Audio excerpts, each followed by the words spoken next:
बच्चों, क्योंकि अब मैं माँ के तौर पे बात कर रही हूँ, मेरा बहुत ज़रूरी है कि मैं ये चीज़ें आपके सामने रखूँ। आपके हाथ में बंदूक, गुलेल, पत्थर, कीलों वाले डंडे, ये पाकिस्तान का चेहरा नहीं हो सकता। पाकिस्तान का ये चेहरा है जो ये मेरे सामने बैठा हुआ है। ये जो चेहरा है ना, ये यूनिवर्सिटीज़ और कॉलेजेस में बैठा पढ़ता अच्छा लगता है, ये डी चौक में बैठा पत्थर मारता, डंडे चलाता अच्छा नहीं लगता।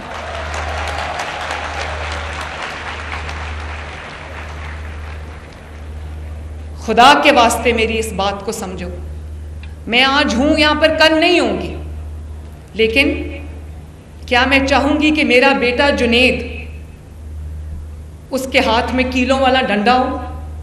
आप चाहोगे कि आपके बच्चों के हाथ में या आपके हाथ में कीलों वाले डंडे हों? आप चाहोगे कि आपके हाथ में पेट्रोल बॉम्ब्स हों? आप चाहोगे कि आपके हाथ में पत्थर हो? मैं आपको बताऊं, 100% सच है। उस दिन मैं CMH गई तो मैंने जो पुलिस वाले वहाँ पर ज़ख्मी थे, जो रेंजर्स के जवान वहाँ पर ज़ख्मी थे, मेरा दिल खून के आंसू रो रहा था। मैंने उनसे पूछा, सबके सरों को पट्टियाँ बंधी हुई थी, बैंडेज सर थे उनके, और कोई ऐसा पुलिस का जवान, रेंजर्स का जवान ऐसा नहीं था जिसकी हड्डियाँ ना टूटी हों, जिसका सर ना खुला हुआ हो, जिसकी आँख ना ज़ख्मी हो। तो मैंने उससे पूछा, उसके सर पे पट्टी बंधी हुई थी, मैंने उसको SP रैंक का ऑफिसर है, मैंने उससे पूछा, मैंने कहा कि आपके सर को क्या हुआ? उसने कहा कि एक मॉब ने मुझे अटैक किया, कीलों वाले डंडे से उन्होंने मेरे सर पे मारा, और मेरा उसकी स्कल फ्रैक्चर थी, उसका ब्रेन डैमेज था। जिस भी एहलकार के पास मैं चल के गई हूँ, उसकी या टांग की हड्डियाँ टूटी हुई थी, या बाजू की हड्डियाँ टूटी हुई थी, या स्कल फ्रैक्चर थी, आंखें ज़ाया हो चुकी हुई थी। क्या बच्चों, मुझे ऑनेस्टली एक बात बताओ, क्या बतौर नेशन या यंग जनरेशन जो डिसेंट है, जो एजुकेटेड है, क्या हमें ये चीज़ सूट करती है? और अगर ये एक बड़ी पॉजिटिव चीज़ है, चलो ऐसे मान लो कि ये बड़ी एक पॉजिटिव चीज़ है, और मैं आपको किसी पॉजिटिव चीज़ की तरगीब दे रही हूँ कि हाँ आपको ये करना चाहिए, निकलो, आ जाओ, घिराव कर दो, जला दो, तो फिर सबसे ज़्यादा आगे मेरे अपने बच्चों को खड़ा होना चाहिए। और अगर मेरे बच्चे वहाँ पर नहीं हैं, इसका मतलब है कि वो सेफ और ठीक चीज़ नहीं है आपके लिए।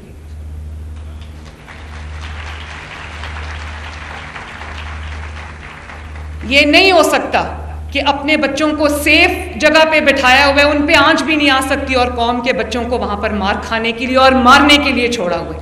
पॉइंट ब्लैंक रेंज से रेंजर्स पे और पुलिस पे गोलियां चलाई गई। मैंने एक पुलिस वाले से पूछा और एक रेंजर्स से मैंने पूछा, मैंने कहा कि ये हो सकता है कि भाई इधर उधर से कहीं गोली आई हो, पता ना चला हो। तो मैंने कहा कहीं पहाड़ के ऊपर से कहीं से ऐसे एम्बुश हो गया था, किसी गोली की जद में आ गए।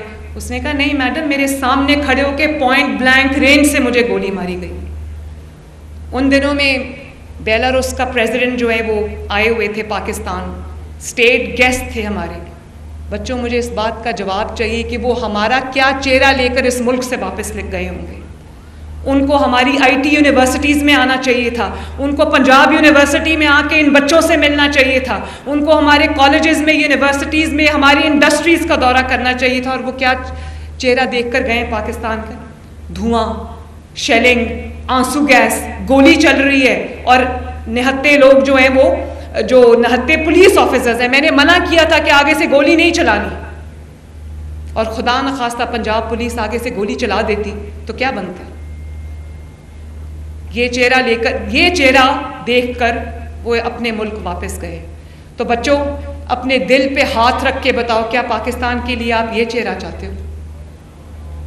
मुझे जवाब चाहिए। और जुनेद जब डिग्री लेके आया तो मुझे बड़ी खुशी हुई उसकी डिग्री देखकर, मैंने उसको बड़ा प्यार किया। लेकिन वो डिग्री सिर्फ कागज़ का टुकड़ा है। अगर जुनेद को बड़ों से बात करने की तमीज़ नहीं है, अगर उसके अंदर ये तफरीक नहीं है कि अपनी जो बात है वो किसी को गाली दिए बगैर, किसी को नेम कॉलिंग के बगैर, किसी से ज़बान दराजी किए बगैर अगर उसको बात करनी नहीं आती तो ये उसकी डिग्री जो है वो कागज़ के टुकड़े से ज़्यादा कुछ भी नहीं। माँ बाप की कोई बात कभी नागवार गुजर भी जाए, कोई वो सख्ती कर भी दें, कोई ऐसी बात कर भी दें जो आपको पसंद नहीं आ रही या जो आप पे कंट्रोल करना मुश्किल है, तो उस वक्त अपने आप पे कंट्रोल करो, क्योंकि वो एक एक लफ्ज़ जो आप मुंह से निकालोगे वो उसके इम्पैक्ट आपकी पूरी ज़िंदगी पे होगा। ये बात मेरी हमेशा याद रखना। तो मैं आपको ये कह रही थी, इसी तरह आपके जो असातिज़ाए कराम हैं, आपके जो टीचर्स हैं, आपके जो प्रोफेसर्स हैं, उनकी भी जो इज़्ज़त है, तकरीम है, उनको ऑनर करना है, वो भी हम सब की ज़िम्मेदारी है। और आखिरी बात मैं करने लगी हूँ, और वो ये है कि जैसे आपकी अपनी तरफ ज़िम्मेदारी है, अपनी ज़िंदगियों में बेहतरी लाने की ज़िम्मेदारी है, ऐसे ही आपकी ज़िम्मेदारी अपने माँ बाप की तरफ है, अपने घर वालों की तरफ है, अपनी सोसाइटी की तरफ है, अपने मोहल्ले की तरफ है।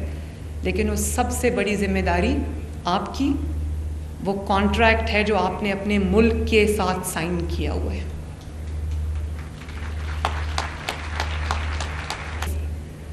आपके मुल्क के लिए अच्छी नहीं है, वो आपके लिए अच्छी नहीं है। ये मुल्क है तो हम हैं, अगर खुदा न खास्ता इस मुल्क को नुकसान हुआ तो हमारा कोई नामो निशान नहीं रहेगा इस दुनिया में।